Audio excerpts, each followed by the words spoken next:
live? I think I pressed it. If you just start the live stream, then yeah. May as well. Yeah.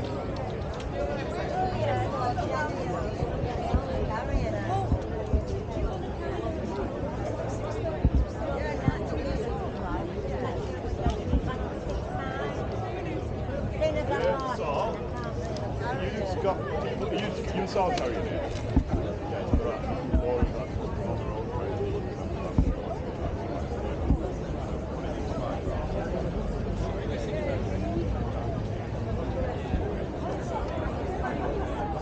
Gold ingots. Training for the army, yeah?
I've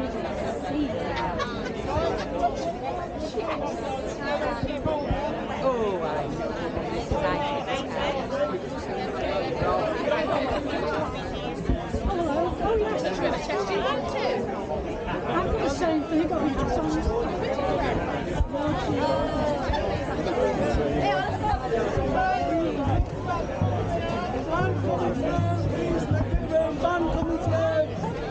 Van coming through!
Okay, we said PCS band! Right up and we go! Right up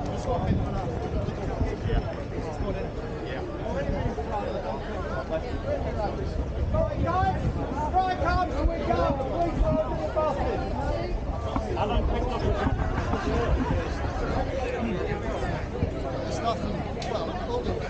Right, Dave!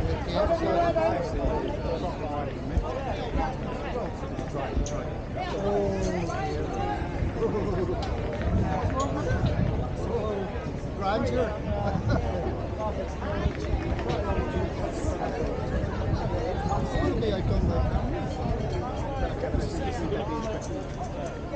Come on guys, they're holding the buses for us. Ready. Just do it. 3, 2, 1, go. 3, 2, 1, go!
ladders!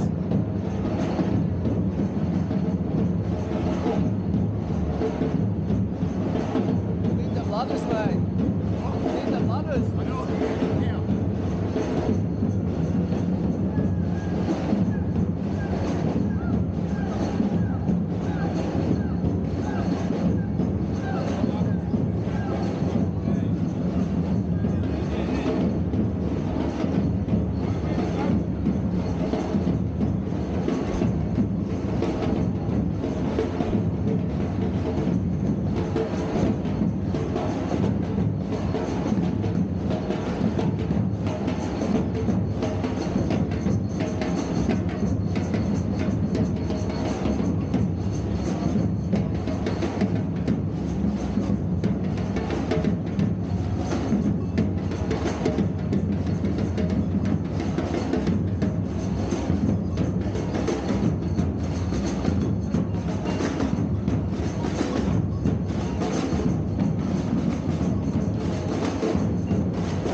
Corbyn? Yeah.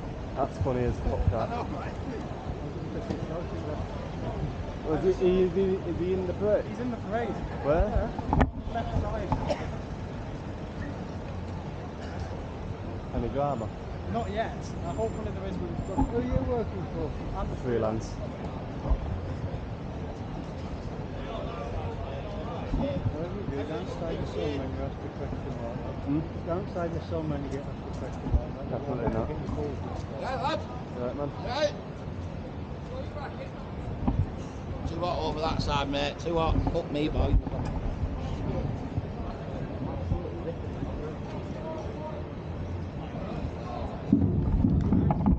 Nice. Fucking warm.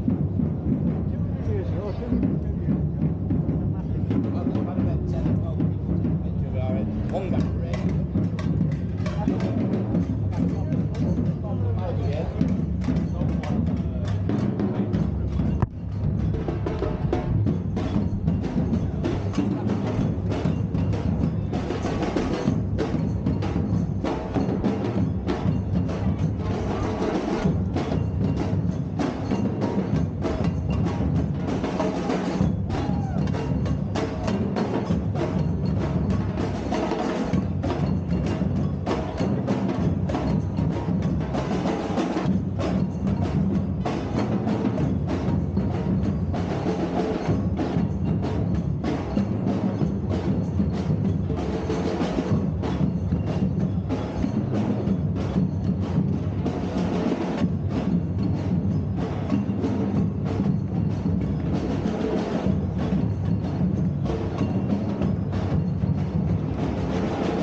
man in the welfare line.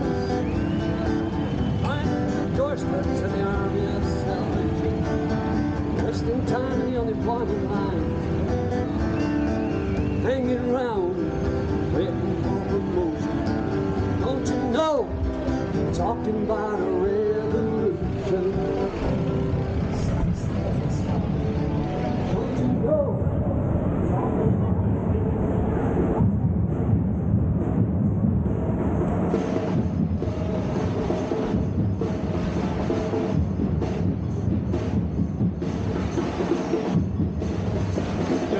Beautiful drama as well.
There we are. Resist, divide, and not comply. I'll make sure to get you on Facebook as well.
shot? Yeah.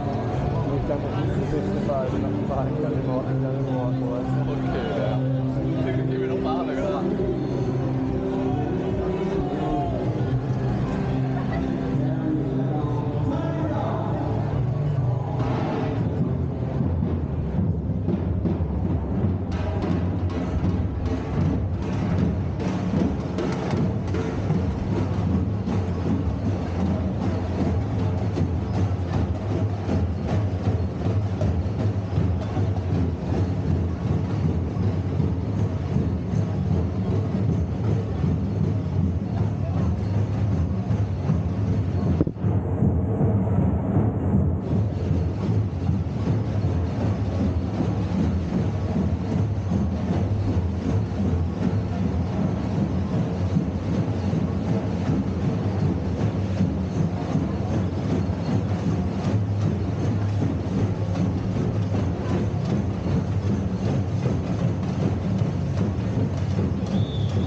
Of course.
One, two, 1, 2.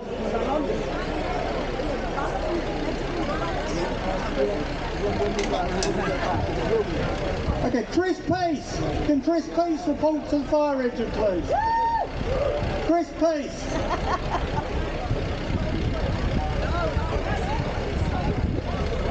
What?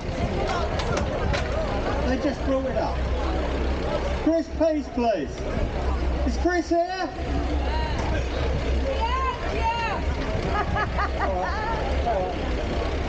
Paul, please. There's not room, please, Paul. Paul. I am everyone up. Sorry, we're getting everyone up here.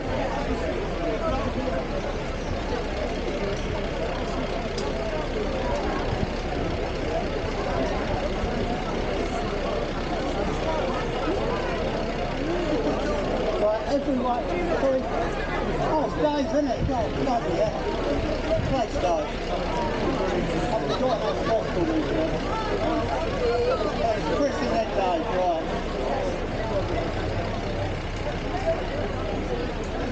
Yeah, speak to them. Can you go down the gate, please? Yeah, you've got one.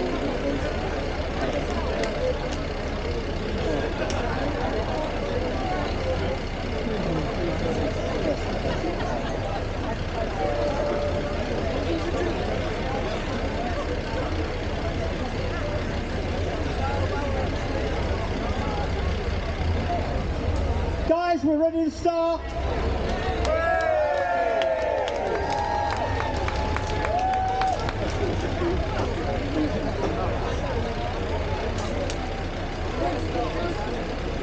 All right, comrades, sisters and brothers, a couple of safety announcements before we start. First one is for the Mayor of Greater Manchester. Okay, will you stop cutting our fire service? I think, Andy Burnham, you're taking your surname a bit too seriously. Okay, we're going to start with peace and hopefully there'll be justice as well. First speaker, Chris Peace from the All Grove Support Group. Thank you. What a beautiful day. What a beautiful day, and it's amazing to be here. We're so proud that our campaign, the Orgreave Truth and Justice campaign, is invited here today. Let's remember what we're commemorating. We're commemorating a brutal, atrocious attack on our class. An attack in Manchester 203 years ago this year, where we saw what the state will actually do when it doesn't like when you stand up for it. It's so important that we don't remember these things as things in the past, as history, because I tell you, comrades, it's happening all over again. Now, Orgreave has so many similarities with what happened in Manchester all those years ago. I've said it's standing up to the state. What happened? People peacefully gathered to raise their voices, to have a right to play a part in the democracy of this country. They were brought and gathered in a place, and basically what happened was a pre-planned attack by soldiers, by the militia, to try and cut and stop their voices. 38 years ago, in a cornfield near the Orgreave coking plant just outside Sheffield, miners were ushered into a field very different from any other day of protest during the 84-85 strike, where the police were leading people in. And then, when the order was given, that huge row of police parted, and we've seen what happened. Police on horseback and with batons came out and beat up anybody who was trying to make good their escape. This wasn't a so-called battle, this was a police riot, and it was ordered by the Tory government of the day. Now, just like Peterloo, all they were doing, those miners and supporters there, was standing up for their right to fight for jobs. Now, happened 38 years ago, and we still haven't got an inquiry. We're still waiting for that. But it's happening again. Let's remember what is happening this summer. We are seeing strong, militant unions standing up for their workers. And we all support them. But while we remember, we must never forget what the state will do to try and cut us down.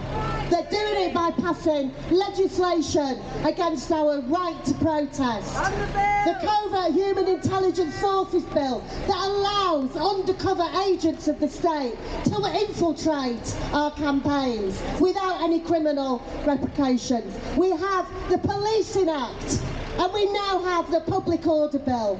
So all these things are connected. Peterloo, Orgreave, and what is happening now. I encourage everybody, if you are not in a union, join them. If you are in a union, get active in it and get down on picket lines supporting our comrades. At Peterloo, all who were behind that massacre were invited and congratulated by the Prince Regent. After the miners' strike, all the chief police officers were invited to a drinks reception at the Home Office. They do not stand for us and our class. But I tell you, we are having a summer of solidarity. We are going to have an autumn of action. Get to the winter, let's make it a winter of winning for our class, our movement. Solidarity, comrades. Thank you very much, Chris.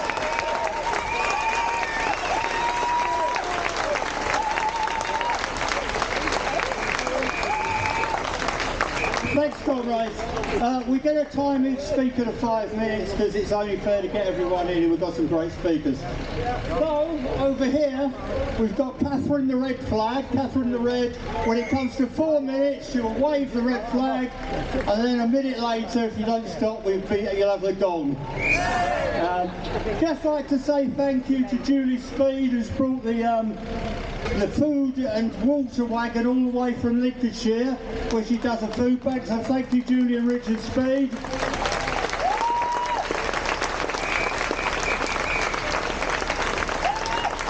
Okay, so interesting. Would you ever think of a Labour MP who might give some of his money away because he thinks he gets too much? Ever thought of that? There is a few, and there was a very famous one. Comrades, Dave Nellis.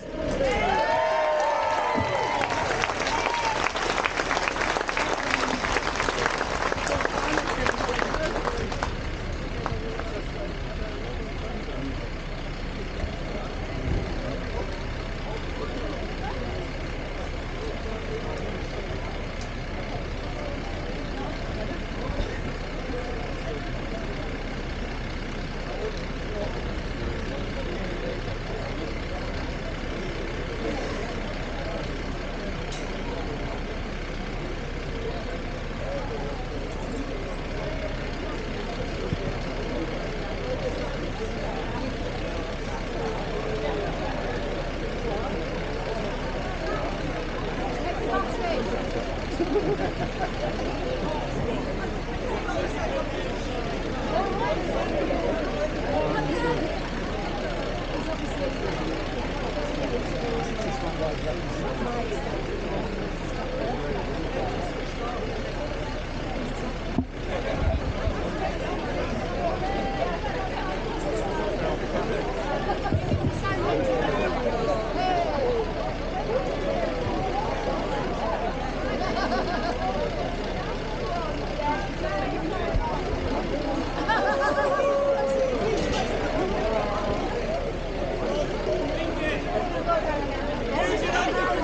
you.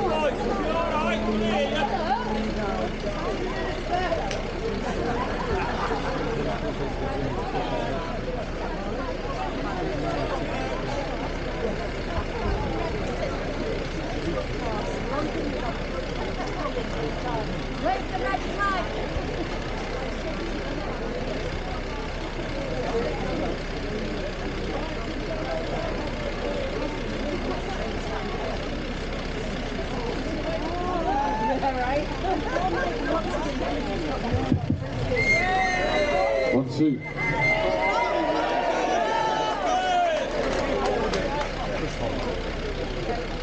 You wouldn't believe I used to be a DJ, would you? Sisters and brothers, comrades and friends, my name is Dave Nellis. I'm the National Chair of the Trade Unionist and Socialist Coalition, and as Alan has kindly...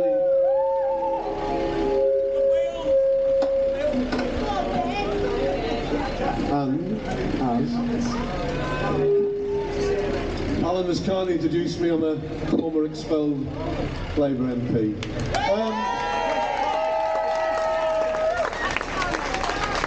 I did write this for 6 minutes, so no more applause. I'll try and get through it in 5. So, Chris has spoken far more eloquently about the historic importance of Peterloo, the 60,000 people who marched here today on the 16th of August 1819, and those who died. Today, thanks to them and those who continued the struggle, the franchise has been extended. Now all other 18 can vote. It should be 16. But essentially, we only get to choose every 4 or 5 years which set of defenders of the status quo of the market system rules over us. It could have been different if Jeremy's momentum in 2017 hadn't been so viciously sabotaged. There was a real prospect of change. So we've got universal franchise, but it doesn't extend to the economy. The ownership of industry, of commerce and of finance is in the hands of a tiny percentage of the population, even less than the 3% that had the vote in 1819. To the 19th and 20th centuries we gained wider voting rights, tolerated by the powers that be as long as we didn't challenge their ownership of the economy. And if you do challenge that ownership, the primacy of the profit system, you get the sustained character assassination that Jeremy has suffered. We're in the middle of a cost of living crisis caused by company greed and profiteering. The crisis forcing families to choose between heating and eating.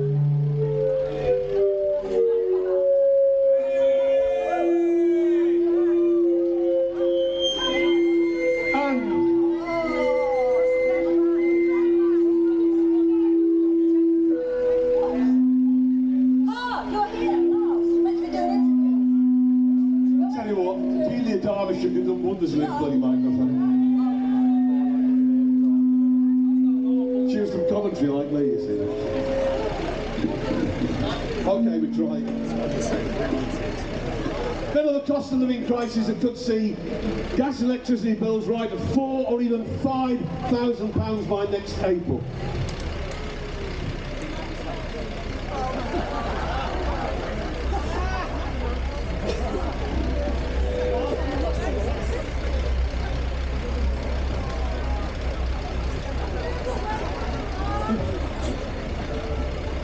Are you in a rush? You can hang around a bit.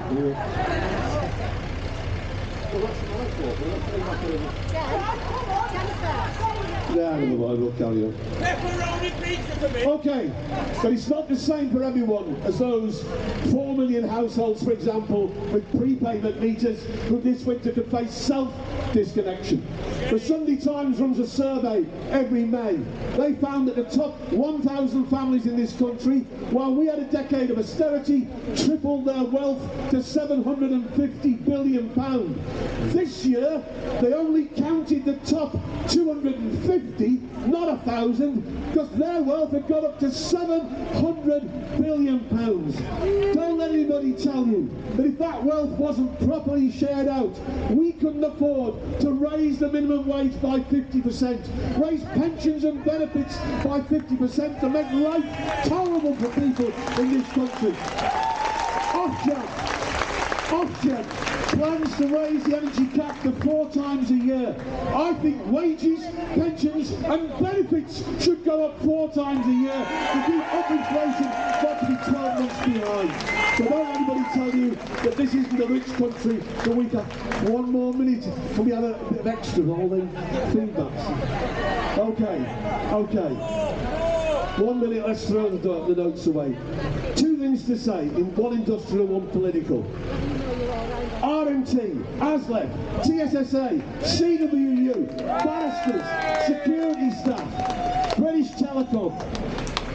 400 Unite disputes, 3/4 of them won in the last 9 months. 63,000 workers in my union, £50 a year, £50 million a year increase in benefits. Strikes all over. If Liz Truss wins this election, she's promised within the first 30 days to ramp up anti-trade union legislation and make it easier for the employers to sue trade unions. We've got a TUC Congress in 4 weeks' time today.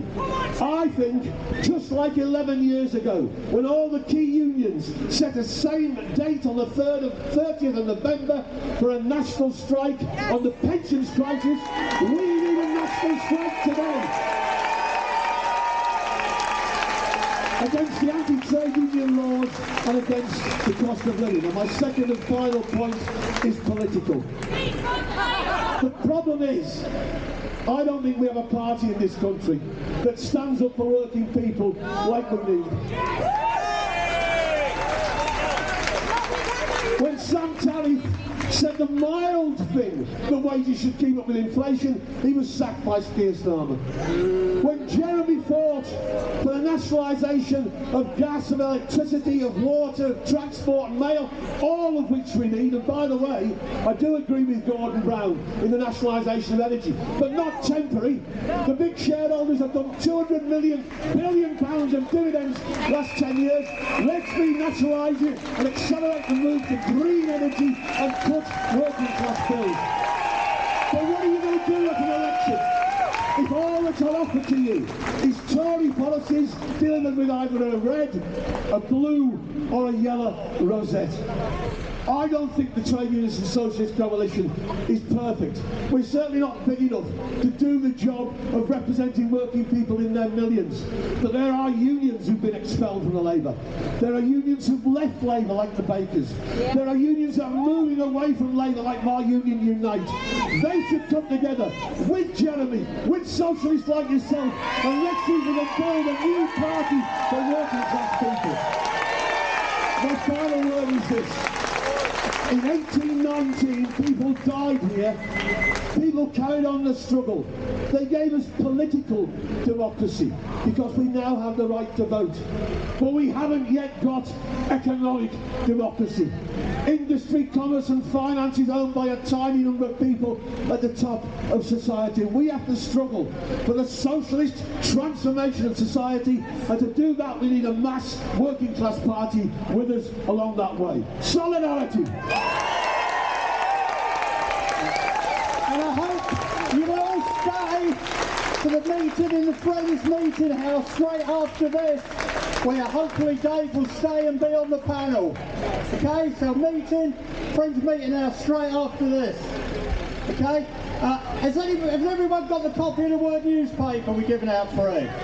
All go and get one. On the back page it says Free Julian Assange, and we're gonna start charging that, showing that, singing that, and hopefully we get a Granada TV centre coming along and let them broadcast it and let's see it. Right, comrades, another X for Good Labour MP. Thank you, Manager. Thank you very much, Chair. First of all, solidarity with every single working class sister and brother who are withdrawing their labour at this point, who are taking strike action across our movement. They have shown what a proper opposition looks like. My name is Laura Pidcock and I'm the National Secretary of the People's Assembly. And what a beautiful city this is. It is steeped in the history of resistance of our class, and we meet here today 203 years after those brave and peaceful protests protesters marched for democracy, where 18 people lost their lives, including one unborn child in a mother's womb. They were at the hands of a brutal landed gentry. 203 years on, we are facing very similar conditions as a class as those brave and peaceful sisters and brothers were. They were demanding system change, not 20 or 30 quid off your electricity bills, but system change. And that is exactly what we want today. We don't want tinkering around the edges, but fundamental change to our system. The conditions that we face as a class at this point in time are not some accident of the system or some failure of the economic system, but are fundamentally inherent in the capitalist economic system. Our lives are not important as the planet burns and people endure the daily violence of the poverty that they live. The Tories have been planning some of the most restrictive pieces of legislation that Chris mentioned to restrict our civil liberties. Not content of the anti-trade union laws of the Thatcher period, not content with the Trade Union Act of 2016, but now we have the Public Order Bill, we have the Police Crime Courts and Sentencing Bill, the legislation to permit agency work, scab, labour and industrial disputes. And why are they planning this? Why are they planning this? Because they know that we are ready, we are getting organised, and we are about to fight back against the system.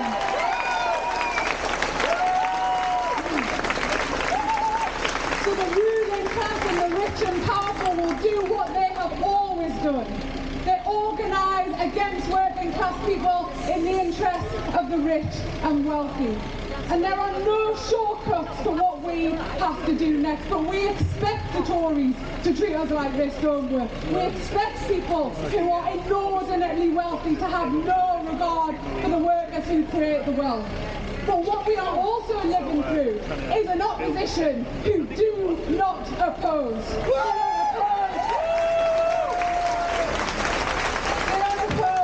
The brutality happening to brothers and sisters in our class. And so therefore we have a duty, we have a responsibility as a movement to fill that political void, because how dangerous is it to have Tories with an 80-seat majority, some of the most vicious legislation that our class has seen, and to have no opposition. The political orthodoxy that creates is a very, very dangerous one. So we are going to fill that void. We are filling that void in our workplaces, on the streets. We are going to fill every single space with our politics, without fear, hesitation, or any dithering or any delays. Because the crisis is so brutal. And I'll just leave us with this. That it feels lonely, doesn't it, in the workplace when you're being that voice to stand up against what is happening here, or in the pub when you're hearing something that's really, really difficult. That feels lonely. But 203 years on, the class has not gone away. We are not giving up. We will stand, we will fight, we will defeat the Tories, and we will build something much better, much more beautiful for our class. Have no doubt about that. And so the People's Assembly is organising in every single community up and down the country. I really hope you join. If you are feeling politically homeless, please join the People's Assembly.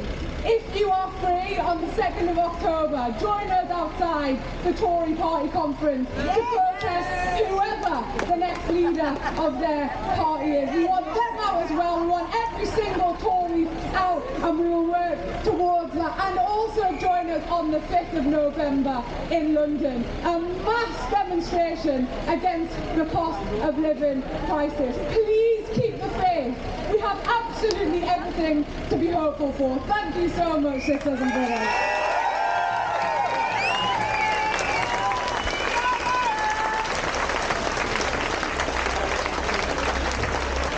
Comrades, copies of the Word newspaper are there. We want to make a big scenic thing for the Assange family.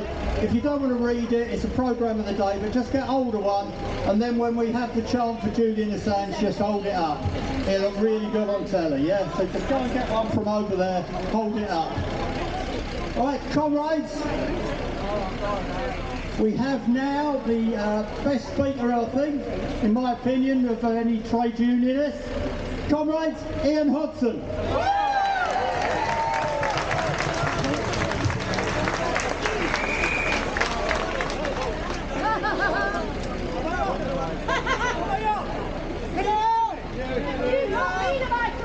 I'll try my best!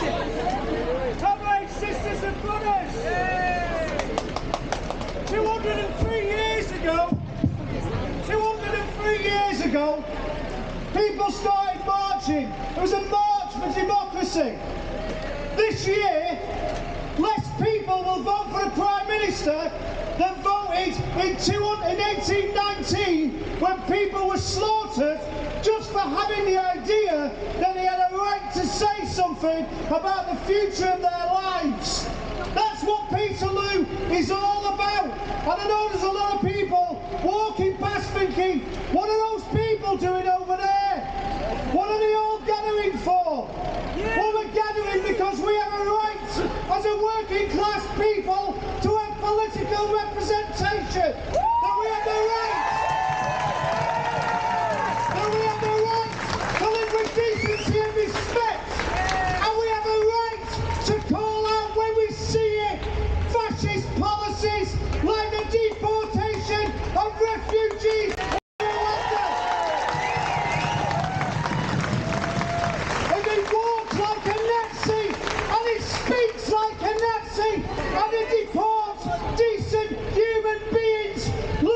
Safety and sanctuary, it's Nazi. That's what the Rwanda policy is. We have a right to have our voices heard. We have a right to organise, and we have a human right to strike. And if this Tory party introduces legislation that stops us from being able to exercise it, then there's a Labour movement. And if the Labour Party considers itself as a Labour movement part, then it must join us, or we must have a general strike. Well, let's be very clear. These politicians want our votes. And I know we've had a lot of militant speakers, but obviously as a moderate, we have some moderate demands too. If you want our votes, first of all, we have a right to food, not the right to use food banks. And we want it enshrined in law.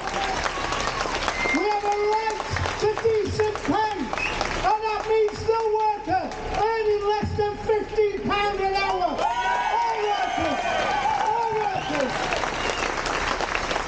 And no matter what your age, if you do the same job, you're entitled to the same pay. Let's abolish youth minimum wages.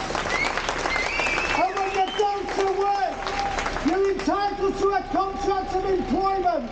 Let's abolish 0 hours contracts. Comrades, when we stand together, we make changes. Look at our history. We built the NHS because we demanded it. We made them build council homes because we are entitled to them. When we stand together, we are unstoppable as a people and as a class, and that's why they're afraid. Stand together at every bit of life, in solidarity with everyone.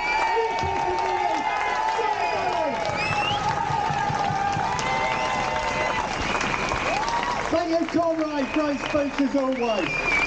Just going to say a few words about, well, our sponsors. It's a Word newspaper or a weekly tabloid. You get your free copy with the programme events over there. Why I'd like you to get it today, hold it up They're free. Back page says free Julian Assange. We're going to chant that for as long as we can later on. And we got Stella Assange, Julian's wife, to speak about what's happening. I think that's the most important part of freedom or lack of it going on today. They talk about press freedom, but look what they're doing here to Julian. Absolutely disgusting.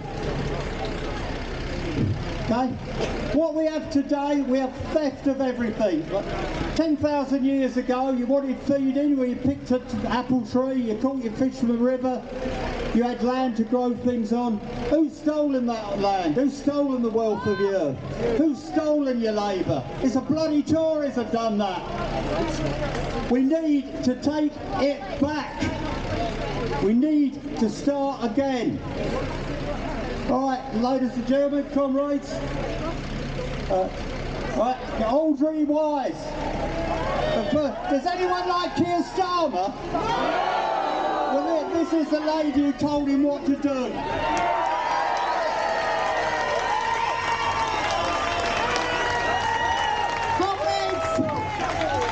Comrades, at the end of the day, you don't have to be an MP. You don't have to be a councillor. You don't have to hold a position. All you have to do is to have a voice.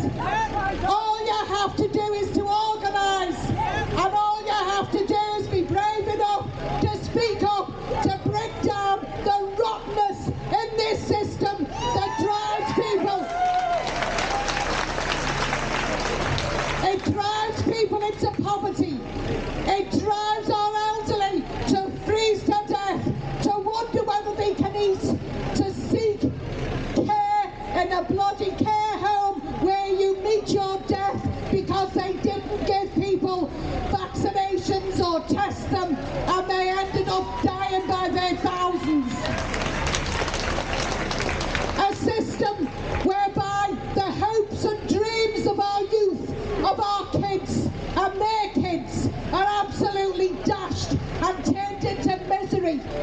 And we don't just have the Tory government to be held responsible. It isn't just the Tory government that's held responsible. I've been a Labour Party member for a long, long time. It's never been perfect. It's always needed movement from below to bring about change. Always. Let's not kid ourselves. But now we've got the most backward, reactionary, absolutely openly attacking our class, openly betraying our class, openly lying to us about how they will, what will they do as members of Parliament representing us when we go to the ballot box and so on. All we have to do, I think what we've got to do now, we've got to become hate preachers. Yes. We've got to preach against a rotten system. A system that does this, that kills people, that's destroying the planet, that treats people not like human beings. We have to preach hatred towards it. But we also have to paint a picture of socialism. A picture of a society whereby we are all equal, whereby we have free health service at the point of need.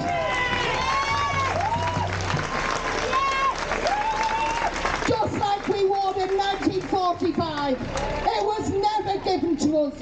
Nothing was ever given to us. And the youth have got to learn, a lot of people have got to learn today, that everything we've got today, we fought for. And let me say, mainly through the trade union movement. And we are now only having our backs, the trade union movement, because we definitely haven't got the Labour Party.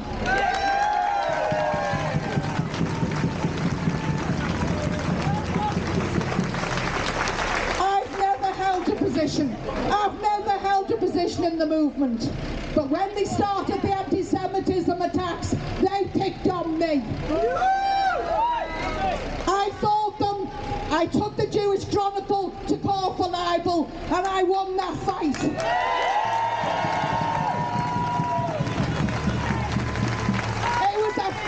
It's a filthy, dirty trick to play on people. And nobody dirty least of all than Jeremy Corbyn, who is absolutely the antithesis of all these names they've been calling him.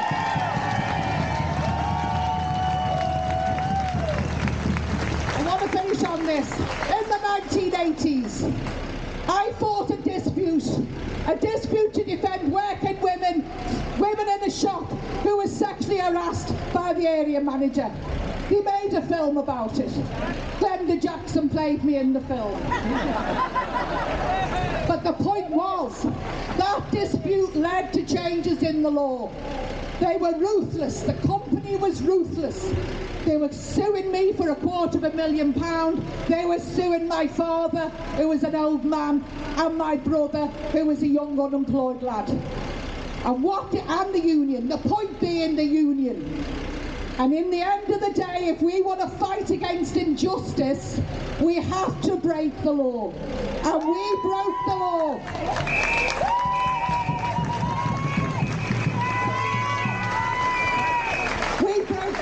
We broke the law, the anti-trade union laws. And we have to say, every time we take a step forward and we try to defend people against injustice, if you have to face the consequences, you face the consequences. I never worked again. It wasn't a victory for me, but it was a victory for working class women up and down the country.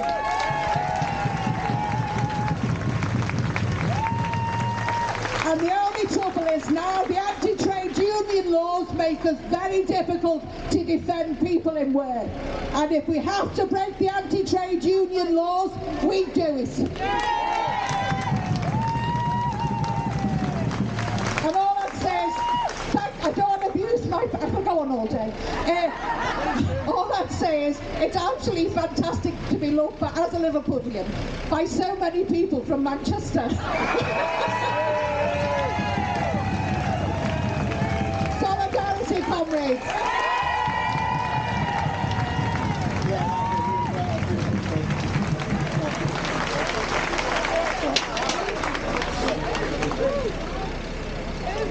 Right, comrades, to me this is the most important thing of the day.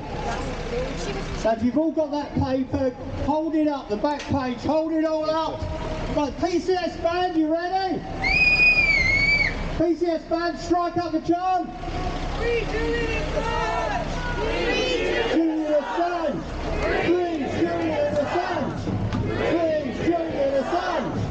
Free Julian Assange! Free Julian Assange! Free Julian Assange! Free Julian Assange! Free Julian Assange! Free Julian Assange! Free Julian Assange! Free Julian Assange! Free Julian Assange! Free Julian Assange!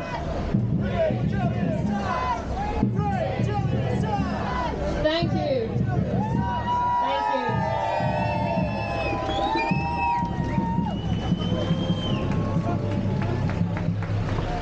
My husband, Julian Assange, the founder of WikiLeaks, is the world's most prominent political prisoner. He is a prisoner in Britain's most infamous prison of Belmarsh in London. He's indefinitely detained. The torture and inhumanity that is being inflicted on Julian reveals that the government in this country is afraid of the truth, and it is afraid of democratic movements. Like the massacre that took place here 203 years ago, those in charge hope that their repression will be forgotten. That will never happen. Every generation has to fight to live in a true democracy. Fight against the forces of repression that are fearful of our rights and our ability to express our rights. My husband is this era's most significant pro-democracy activist. He made it his life's work to expose corruption and crimes committed by banks, by large corporations, and by governments alike. Julian faces a prison sentence of 175 years in the United States. because he did what true journalists are meant to do, to defend democracy by publishing the truth. And it is our job as the front line of the pro-democracy movement in this country to defend him from the ferocious authoritarian backlash that has been inflicted on him, and which demeans the democracy that those who came before us fought so hard to attain. At the core of Julian's work through WikiLeaks is the right to publish the truth, especially when it embarrasses those in power, for that is the essential ingredient in a true democracy. Julian is a political prisoner because he published evidence of war crimes and of tens of thousands of civilian killings in wars in Iraq and Afghanistan. And ever since he published those things in 2010, he has been detained in one form or another in this country, and 3 years in Belmarsh prison. Wars that we were lied into, wars that we opposed, wars that we marched to stop in our millions, wars that lasted 20 years, wars that brought laws into this country to progressively erode our rights here, wars which we funded against our will, with the money successive governments have used to enrich the merchants of war and diverted tax money away from us, away from the NHS, away from education and infrastructure. Decades of neglect that have led to taxpayers no longer being able to keep themselves warm in winter.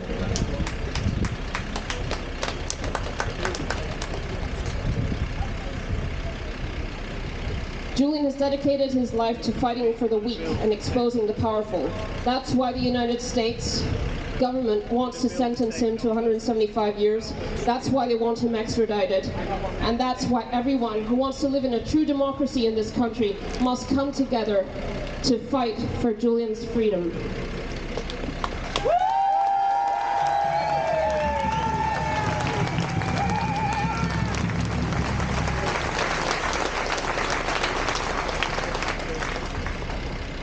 On the 8th of October, we will form a human chain around the Houses of Parliament, also known as the Palace of Westminster.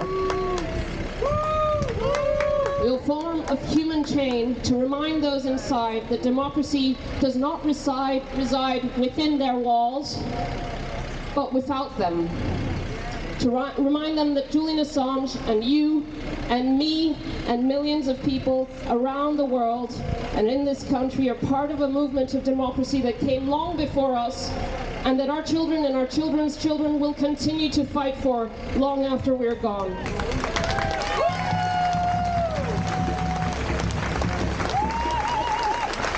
That Julian Assange is in prison because he represents the democratic principles that successive governments have betrayed. To demand that they free Julian Assange now.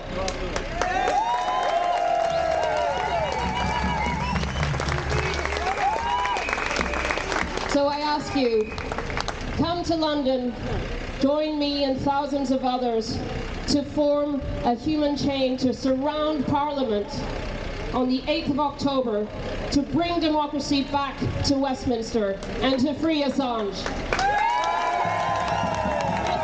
Thank you.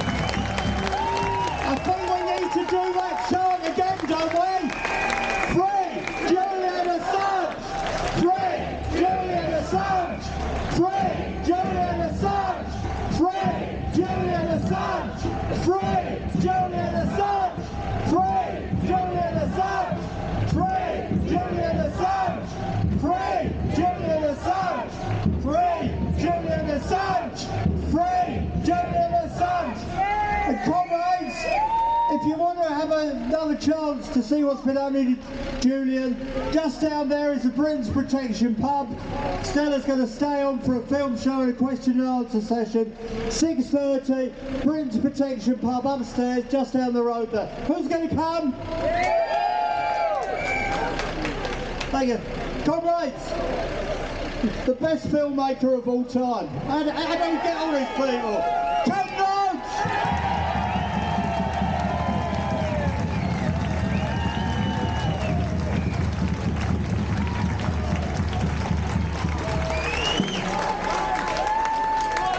very much, everyone. It's a real privilege to be here after my great friend and great comrade Audrey White. What a woman, trounced him. And before the best leader the Labour Party has ever had, Jeremy Corbyn. And it's also a privilege to follow Julian's wife, because his only crime is to expose the dirty secrets of our government and the United States. That's his crime. And the loser not only is Julian but our legal system, because they've been used for political purposes, and the idea that we represent the rule of law when we imprison an innocent man for so long and torture him makes a joke, makes a caricature of our claim to be run by the rule of law. It is a travesty. I'd like to, there have been some brilliant speeches, but I'd like to just concentrate on one issue. On this spot, 200 years ago, tens of thousands of people gathered to demand political representation. That was their demand. And they came at a time of poverty, of hunger, and of exploitation. And the ruling class was scared. And they were so scared, they sent in their military, they slashed their way through the crowd, they killed a dozen or more and injured hundreds and hundreds.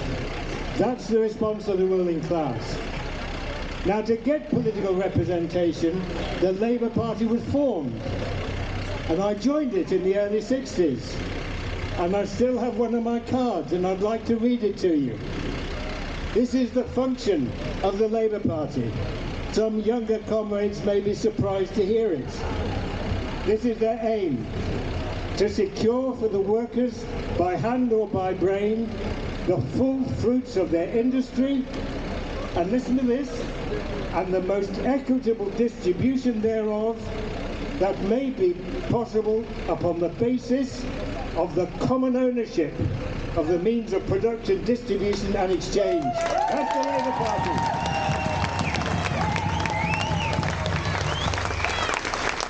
The tragedy has been that the leadership had no intention of carrying that through.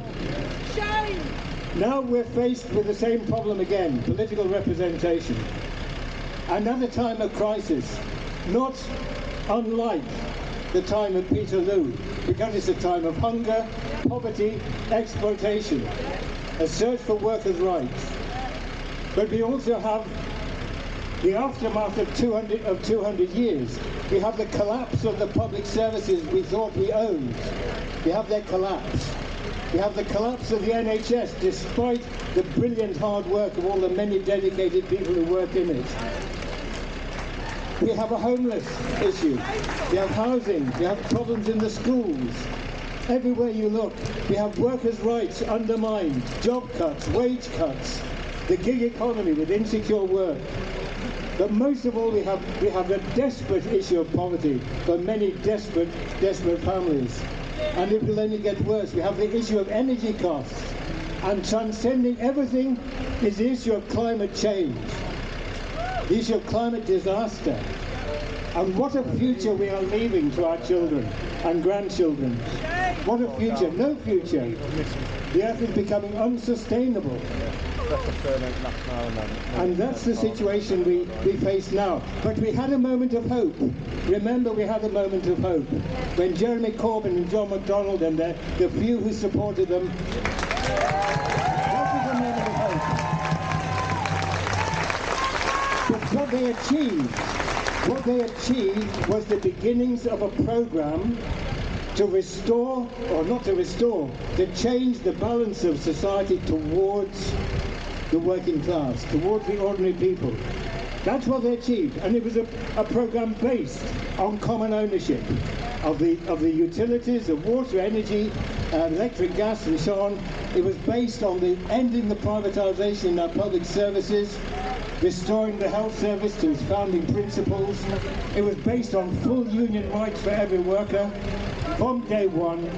That was the commitment, that was the programme, we would have had it.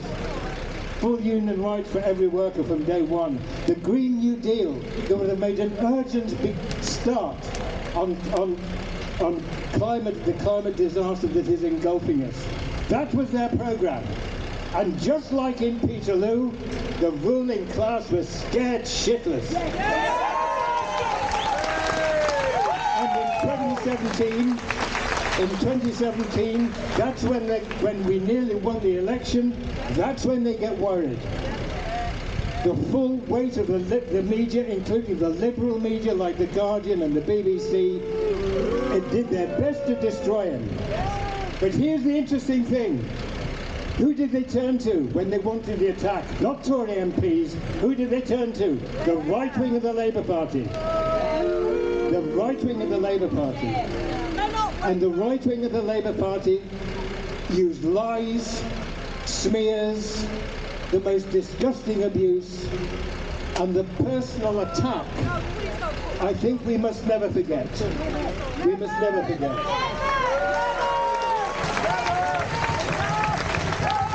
Okay, I've got 1 more minute. I have to be quick. So what are the lessons of this time? First of all, and this is the building block of socialism, this society is riven by class conflict. It's irreconcilable. The ruling class and working class have interests that will never be reconciled until we change it. First lesson. Second lesson, the ruling class is ruthless. They will never give up. My friend Christopher Logue read a poem, Know Thy Enemy. He said sooner than give up the things he owns, he will destroy the world. And that's what he's doing now. Third lesson. The Labour right wing will never change. When Ramsay MacDonald walked away from the general strike in 26, when the wretched Kinnock Hattersley did the same in 84, Blair and Brown and their privatisations in illegal wars, and of course, the most feeble dullard of the lot, Keir Starmer. His only talent is to destroy the possibility of hope within the Labour Party. That is his only talent. But listen, this is what I wanted to say, so please give me a few more seconds. The lesson is we have now to take a step change. Let's face the fact, we have no presence in the public media. No presence at all. We have here, amongst meetings, there are great organisations, but we have no presence. How are we going to do it? We need a step change, and this is my proposal, humbly made to the great and good here, that we have an independent Labour movement.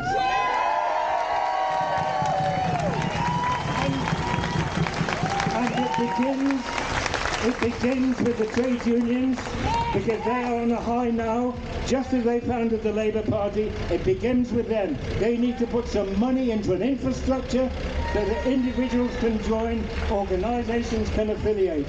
And we need spokesmen on all the major issues, recognised as official spokesmen by that movement. I suggest the independent Labour movement. And it needs it because if we allow ourselves to be silenced by Starmer, we betray the poor, the vulnerable, the people who desperately need a lead. We betray those who need human rights fought for. And most of all, we betray those who wish to defend the climate. Because that's what we will do. Or that's what a Labour government led by Jeremy or others of his views. So this is absolutely essential. And think of our strength.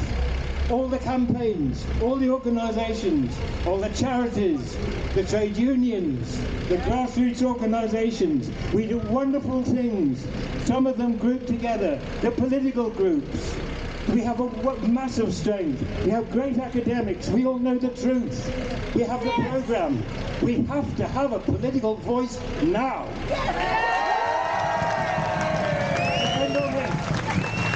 I want to end on this. The slogan, the many, not the few, was a great slogan. Yeah. And we know it is from Shelley's great poem, written after Peterloo, The Mask of Anarchy. Yeah. But remember the opening lines of that stanza. Rise like lions after slumber in unvanquishable number. And that's who we are. Yeah. And if if we don't rise now and get organised now, properly organised with proper speakers, proper hierarchy, proper organisation, to which is accountable, which we all join. If we do not do that now, when can we do it? And this is the challenge. This is why this is such an opportunity. When Starmer said, don't join a picket line, he was attempting to destroy the essential weapon in organised Labour's army, the picket line and the strike. That's his challenge. We either rise to it or we collapse. And I say we have to rise. Do it now. Solidarity.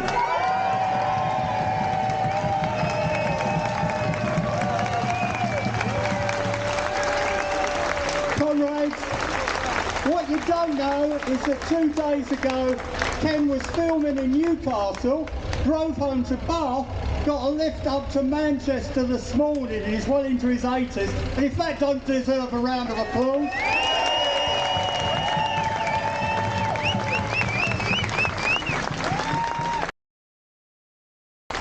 Right, here to see Keir Starmer speak. No! Good, because it's Jeremy Corbyn!